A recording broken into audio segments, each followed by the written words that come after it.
Morning, everybody. I thought the trails were going to be muddy and it was going to be too cold, but as you can see, it's fine. It's wonderful. Air is very fresh.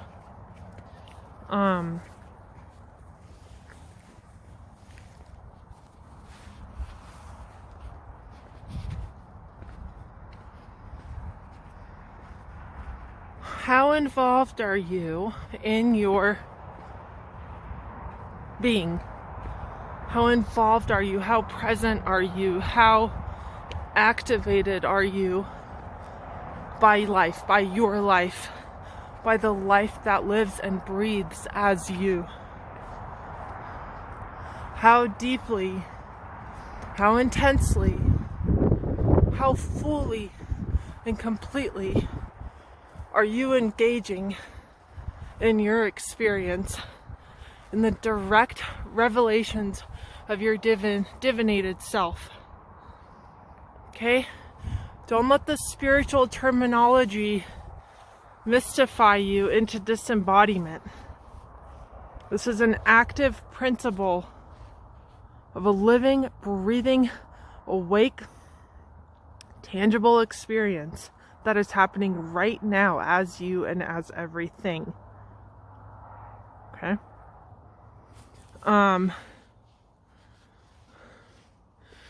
The divinated self is the awake being.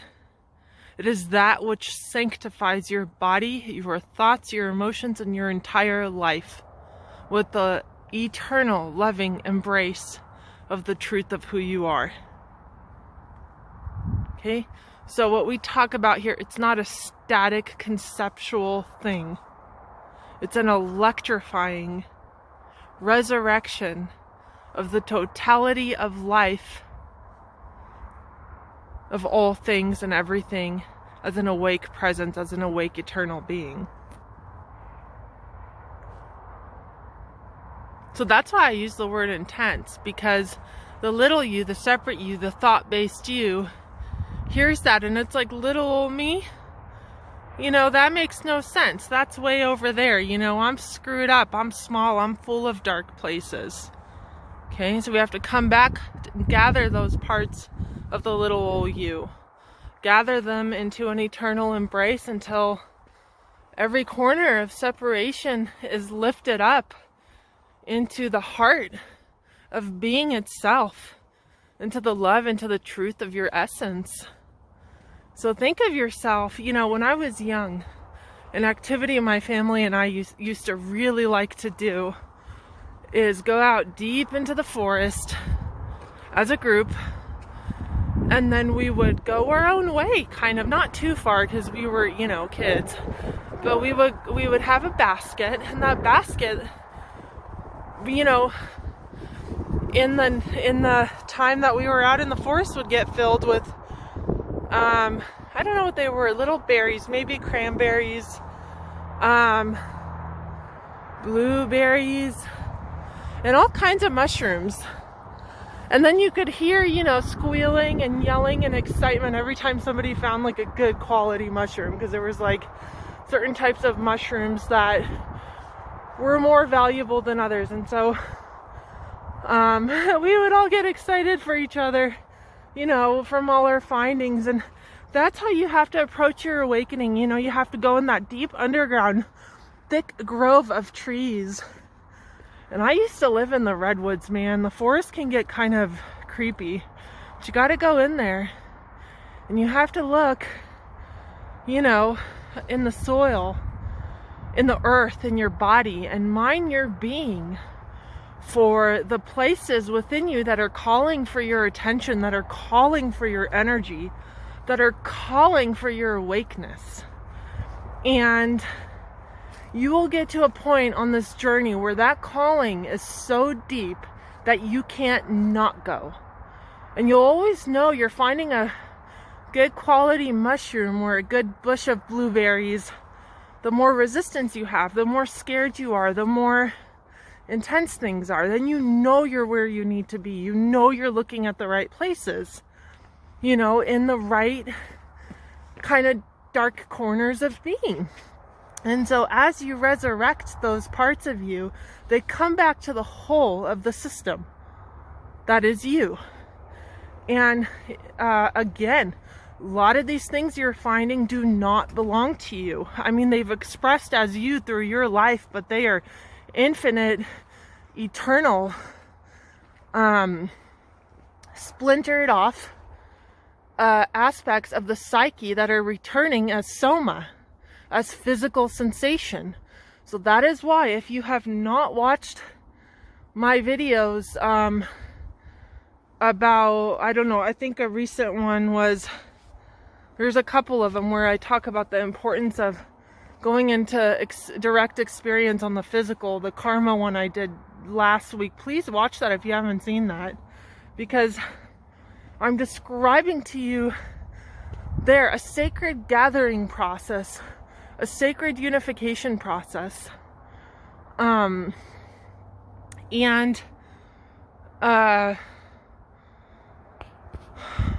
me 1 second, please.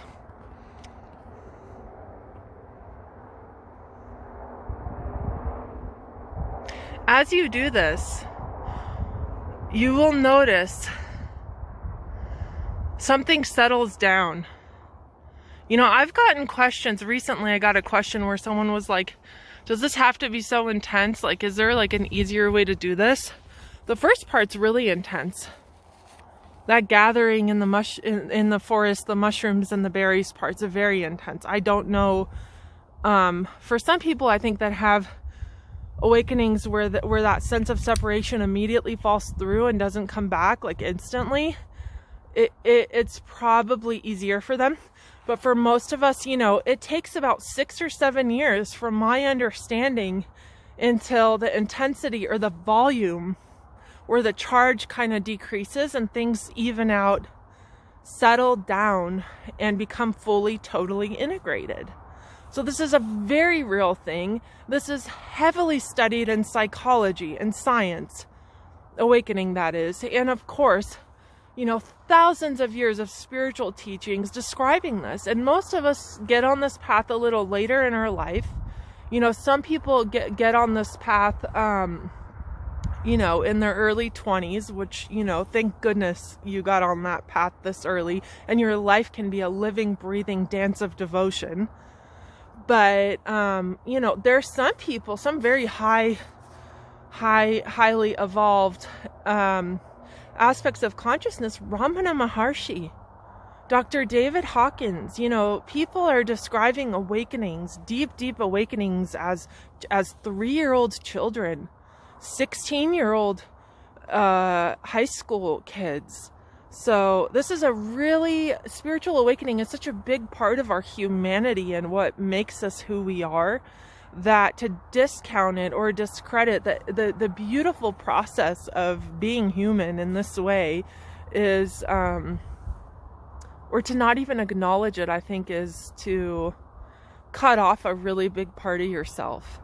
So I hope I give you strength and confidence and an eternal kind of calling, remembrance of that calling, that eternal calling within you, to validate you and to remind you that this is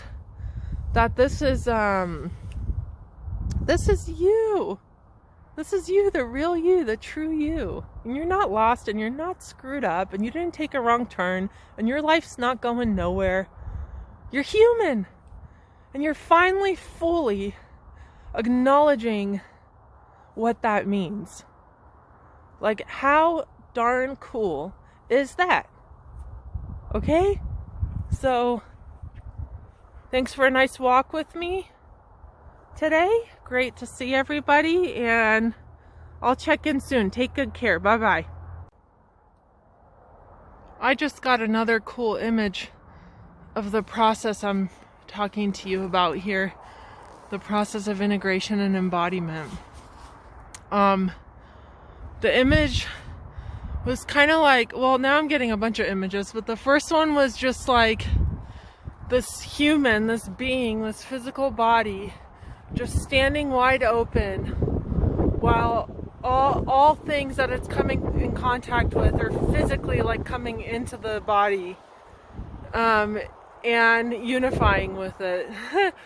It's kind of like the reversal of the birth process. It was like going back into the physical body. Then the second one that I've used so many times in metaphors and poems and in conversations with people is that attraction that the moth has in the night sky to a light bulb or a lamp or a flame.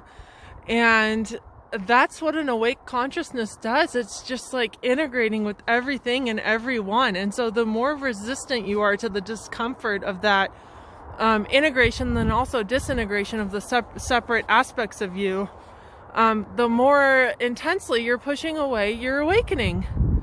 You're pushing away an inevitable, beautiful unification process and again, a sanctification of who you are. So when we get into non-duality initially, most times it's from a deep place of seeking the truth of our being, of who we are. And that call, more often than not, gets answered. It gets answered because it's a very honest inquiry. It's a very genuine path. And so that revelation of, you know, truth as everything being free, as everything being everything, that has to embody people. That has to become a living, breathing experience. If it's staying in the mental and if it's staying in the knowing aspect of psyche, of just psyche, then, you know, you gotta let go. You gotta let go. Don't be scared of this. It's uncomfortable and it's not fun. And it's a little scary, but just do it. Just do it. What are we talking about here, you know? The possibility of total liberation and wholeness. Is that not worth it to you? To keep moving into this? Okay?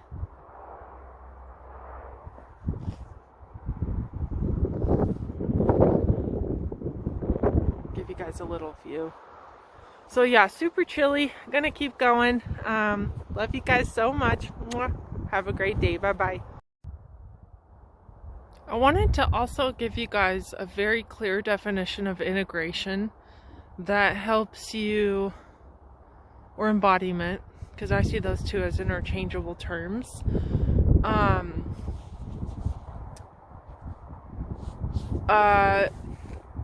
And just as a side note, that process basically means that unconscious material in the form of triggers, fear, or resistance has now become conscious, and the system is intimately involved with that aspect of psyche.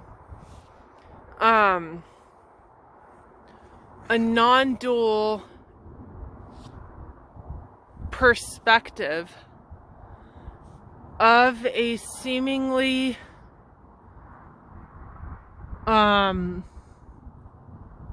dark, bad, unpleasant form would be the expression of that form without any resistance, without any judgment, without any thought form attached to it. It would be the arising of phenomena, meaning there's no attachment there, meaning there's no dreaming into the formation. It would be the ability or the direct perception of that thing as it is in its energetic form. And there would be no barrier between that phenomena arising and the direct registering it here. Now, first off, this is already what's happening. Okay? This is how everything's happening. Everything's simply arising in a neutral space. And it is our perception that gives these things energy, that gives them identity, and that fuels and propagates our sense of separation. So I don't mean that you're disassociated from something that's difficult. I don't mean that you're pushing that away and just observing it and you're, a neutral watcher. I mean that it is arising in your awareness and you are feeling it completely on every level and allowing it to move and shift in any way that it deems suitable without any particular attachment to it panning out a certain way, to it being a certain thing. So is this relevant to your life? When people are making choices and behaving ways that you don't like, when you're watching painful things in life, it becomes very, very real. It becomes very intense, and it can be extraordinarily triggering to somebody who still has a lot of unconscious material, unprocessed density. And then the other end of that, sorry, my hand's hurting from the phone. Then the other end of that is that there's an effortless acceptance to the arising of all phenomena, no matter what they are. No matter what they're doing, no matter what direction they're heading in. So I think there is a relevance to understanding this on a mental level, but also on a very experiential, direct experience level as well. So anyway, hope that helps. I'm going to get going. It is freezing. Mwah. Take good care. I'll see you soon.